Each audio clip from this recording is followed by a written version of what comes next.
Friends, अक्सर आप लोगों ने देखा होगा कि जब हम किसी से नेटवर्क मार्केटिंग की बात करते हैं, बड़े बड़े सपनों की बात करते हैं कि वो नेटवर्क मार्केटिंग के थ्रू पूरे कर सकते हैं, तो लोग हमारा मजाक उड़ाते हैं। अक्सर लोग उन पर हंसते हैं कि नेटवर्क मार्केटिंग से कुछ नहीं होता। आइए चलते हैं एक स्टोरी की तरफ और समझते हैं कि नेटवर्क मार्केटिंग की पावर क्या है और नेटवर्क मार्केटिंग कैसे काम करता है। एक बार एक कवि हुआ करता था। उसकी माली हालत इतनी खराब हुई कि घर में खाने के लाले पड़ गए। इसी कारण उसने महल में जाकर राजा से मदद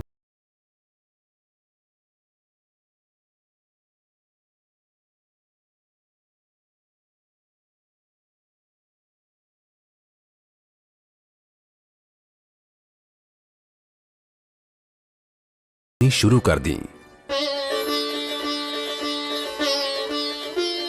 वाह वाह वाह वाह वाह वाह। राजा बहुत प्रसन्न हुआ और उसने कवि से अपना इनाम मांगने के लिए कहा। कवि ने मोहरों से सजे शतरंज की ओर इशारा करते हुए कहा, महाराज, अगर आप पहले खाने में चावल का एक दाना रखें और हर खाने के लिए उसे दुगना करते जाएं, तो मैं समझूंगा मुझे मेरा इनाम मिल गया। बस इतना ही? राजा ने पूछा। सिर्फ चावल का एक दाना और सोना नहीं? जी हाँ महाराज। तो फिर ऐसा ही हो। दरबारियों ने चावल के दाने रखने शुरू कर दिए। पहले खाने में 1, दूसरे में 2, तीसरे में 4, चौथे में 8।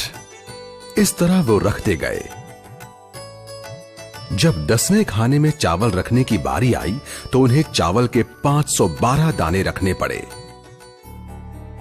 20वें खाने तक संख्या बढ़कर 5,24,288 हो गई।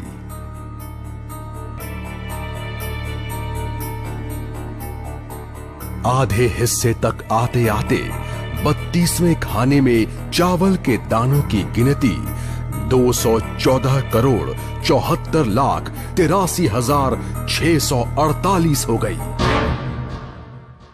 जल्द ही गिनती अरबों खरबों में बढ़ गई। आखिरकार अभागे राजा को अपना पूरा राजपाट उस चतुर कवि के हाथों सौंपना पड़ा। और इसकी शुरुआत चावल के सिर्फ एक दाने से हुई थी। कहानी की सीख, चक्रवृद्धि की ताकत को कम नहीं आंकना चाहिए। तो देखा दोस्तों, कंपाउंड इंटरेस्ट कैसे काम करता है। नेटवर्क मार्केटिंग में भी कंपाउंड इंटरेस्ट इसी तरह काम करता है। स्टार्टिंग में आपको लगता है कि आप बहुत मेहनत कर रहे हैं लेकिन इनकम यहाँ से नहीं आ रही है, लेकिन जैसे जैसे टाइम बीतता है और वो इनकम और मेहनत आपकी मल्टीप्लाई होती है यहाँ पर, और मल्टीप्लाई होते होते आपको अनुमान भी नहीं लगेगा कि आपकी इनकम कितनी बढ़ गई। जैसे कि आपने स्टोरी में देखा, चावल के एक दाने से शुरू हुआ और वो चावल के कई अरबों करोड़ों में बदल गया। तो फ्रेंड्स, ये होती है नेटवर्क मार्केटिंग की पावर। कंपाउंड इंटरेस्ट पे नेटवर्क मार्केटिंग चलता है, इसीलिए कंपाउंड इंटरेस्ट को 8वां अजूबा माना जाता है।